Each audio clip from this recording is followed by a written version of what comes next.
Jordan was a Baptist pastor who grew up here in southwest Georgia, got a PhD in Greek New Testament from the Southern Baptist Seminary up in Louisville, and learned a lot from black Christians in Louisville about the gospel and what it really means.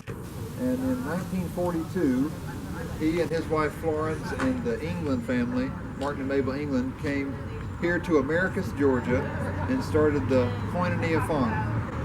And for a while, it was black folks and white folks working together and living together in sisterhood and brotherhood. But then the 1954 Brown decision happened, and every church in the South only talked about one thing for a long time, and that was in their imagination how this integration thing is going to destroy their world and what they thought they knew. This happened throughout the South. It happened here in Americus, Georgia, but this is the period that we remember as the Civil Rights Movement.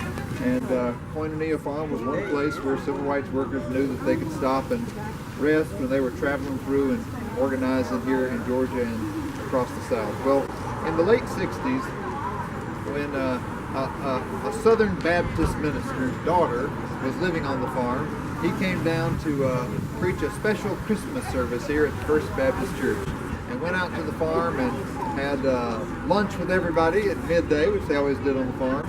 And then he said, "I'm preaching at the First Baptist Church tonight." This is what every Baptist preacher says when he has lunch with anybody. "I'm preaching at the Baptist Church tonight. Why don't y'all come?" And there at Koinonia Farm, they just assumed that y'all meant all. And so some white folks and some black folks came together here and walked in these doors and sat down.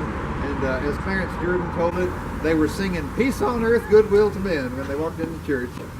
But a deacon came and told them that they needed to leave.